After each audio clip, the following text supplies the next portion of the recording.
Con el presidente de Coparmex Sonora Norte, Arturo Fernández Díaz González. Platicaremos sobre las consecuencias que se esperan con el incremento del 15% en el salario mínimo. Recuerde que esto es a partir del próximo año 2021 y han estado en contra las cámaras empresariales. Esto sumado pues por este tema de la pandemia del COVID-19.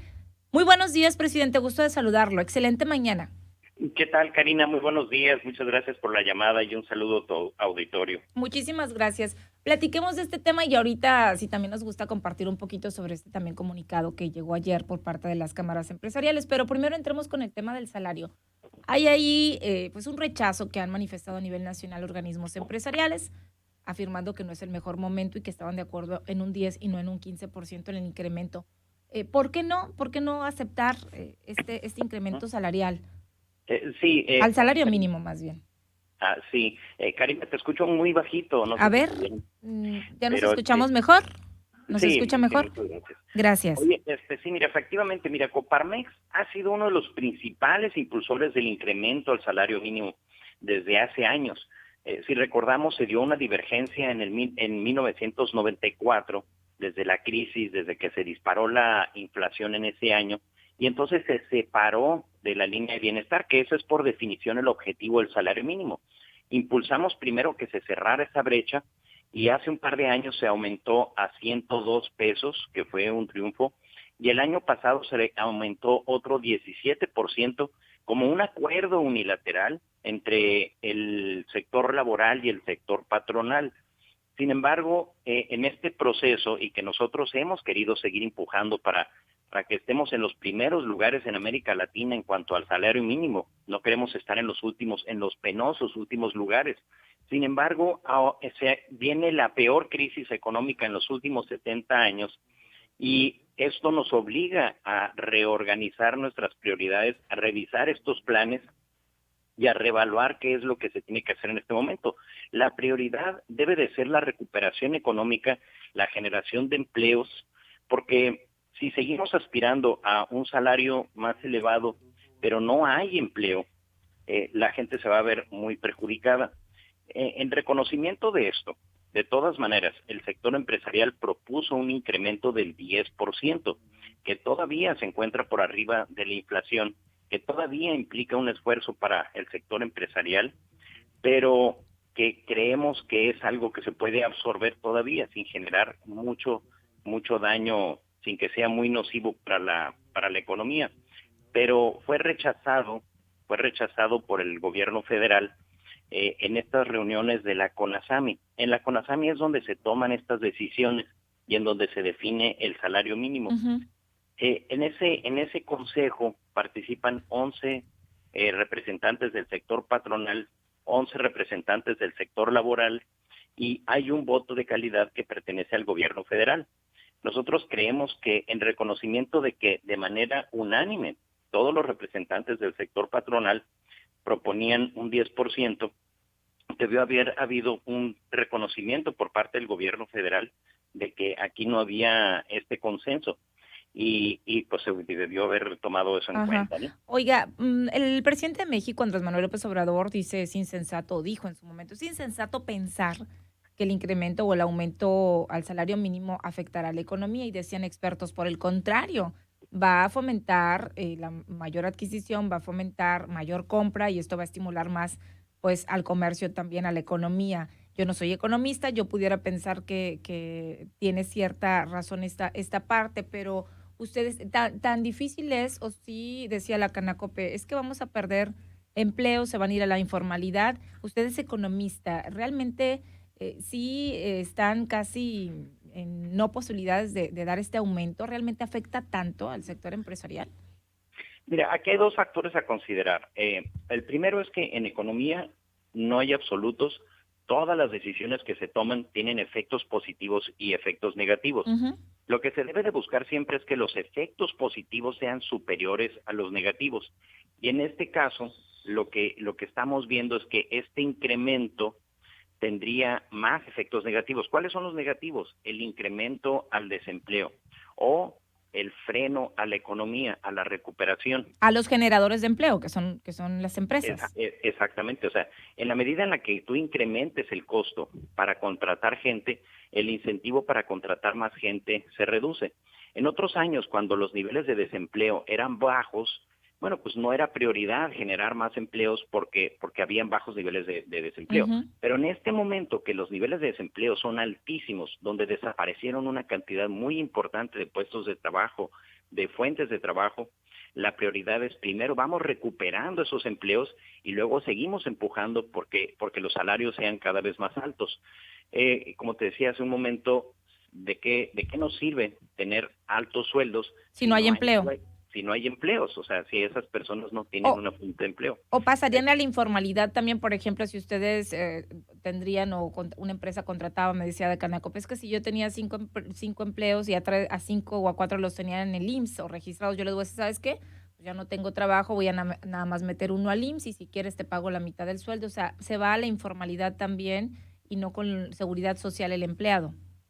Sí, exactamente. Ahora, el segundo factor es, bueno, como dicen, a ver, imprimir papel moneda genera inflación. Bueno, depende. El famoso depende, ¿no? Y en este caso, bueno, aumentar el salario mínimo es nocivo. Bueno, depende. Depende de qué nivel estés. Si el nivel está, como estaba hace 3 años, muy abajo, entonces el efecto nocivo es prácticamente nulo porque habían muy pocas empresas que estaban pagando el salario mínimo, pero conforme vas incrementando este salario, ya le vas llegando a los sueldos que se estaban pagando anteriormente. O sea, no todos los empleos, obviamente, pues pagan el salario mínimo, solamente le afecta. Así es. Pero ya esta línea está llegando a niveles donde abarca a un universo más amplio, entonces la afectación cada vez es más alta. Si lo estuviéramos incrementando voy a exagerar, a 300 pesos, bueno, pues ahí ya le empezamos a rasurar a un mayor porcentaje de puestos de trabajo. Entonces el impacto ya empieza a llegar a más empresas, ya empieza a llegar a más puestos. Ahora, si esto lo combinamos con otras decisiones que se están sumando, que se están tomando, como por ejemplo la de la eliminación, que se está sugiriendo la eliminación de las outsourcing, si lo combinamos con la reforma, la miscelánea fiscal que se está proponiendo para este año, que es sumamente nociva, muy agresiva, ya el efecto se empieza a combinar. Entonces, es la crisis económica, más la eliminación de las outsourcing, más la miscelánea fiscal, más el incremento del salario mínimo, y entonces logramos un efecto combinado Okey. negativo, ¿no? Okey, pasando a otro tema, y me parece sumamente importante, el día de ayer se daba a conocer este comunicado donde están pidiendo, se suman organismos empresariales, entre ellos la Cámara o el organismo que usted representa, presidente, para que proponen que se haga una restricción de movilidad hasta las 10 de la noche. Yo estuve revisando alguna encuesta que usted ponía ahí en redes sociales. ¿Qué crees qué crees hará la gente después de las 8 de la noche que cierran los negocios, que es el horario que está permitido hasta este momento? Uno, quedarse en casa. Dos, reunión con amigos. Lugar de comida informal, 12. Hay 2,084 votos y de estos, quedarse en casa, dijeron 20%. 68% dijo reunión con amigos después de las 8 de la noche y lugar de comida informal, 12%. O sea, casi 7 de cada 10 dicen irse a reuniones o clandestinas o informales en casa después de que el horario es a las 8 de la noche. Platíqueme un poco de esta medida de ampliar hasta las 10 de la noche, pero que haya restricción de movilidad en todos los sentidos, esencial y no esencial, después de las 10 de la noche. ¿Por qué sumarse? ¿Por qué hacer esta propuesta en este inicio de semana? Sí, mire, porque lo primero que tenemos que reconocer, y muchas gracias por mencionar precisamente la encuesta, te la iba a mencionar, cabe mencionar que esa encuesta se la respondió más de 2,000 personas y menos del 20% reconoció que se irían a su casa si cerramos las actividades a las 8 de la noche. Entonces, el problema es que las actividades informales empiezan en el momento en el que cerramos la economía formal. Entonces, este es un debate entre la informalidad y la formalidad. Si cerramos todo a las 8 de la noche, arrojamos desde esa hora en adelante la gente a estas actividades en casa o en negocios clandestinos. Y el problema es que ahí es donde se están dando los contagios.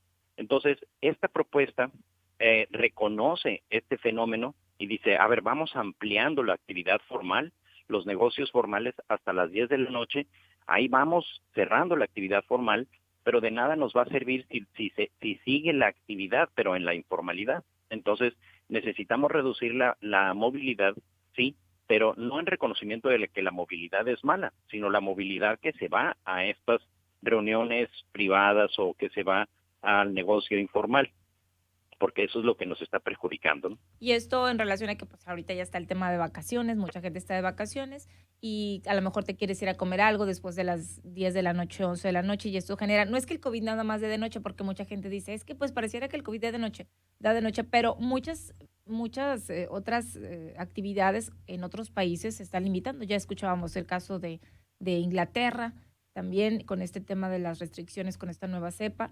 En fin, esta propuesta van a esperar a que se autorice por el ayuntamiento, por la Secretaría de Salud, por el comité técnico. ¿Quién tiene que aprobarla y la presentaron desde cuándo?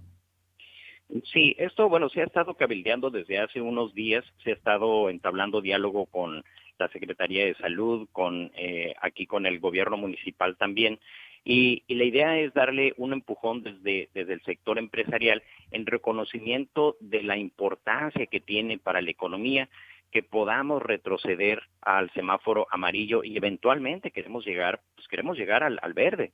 Deberíamos de poder abrir todo con plena libertad, con plena seguridad de que no vamos a tener un repunte, pero sí tenemos que reducir estos focos de contagio y lo otro que tenemos que hacer, Karina, es reconocer que no es que sea el negocio nocturno o la actividad, la movilidad lo que nos contagia, sino el hecho de que convivamos sin observar medidas de prevención de contagio, sin el uso del cubrebocas y desgraciadamente este comportamiento es el que se da en las actividades ya después de que cerramos la economía formal, ¿no? Ujú.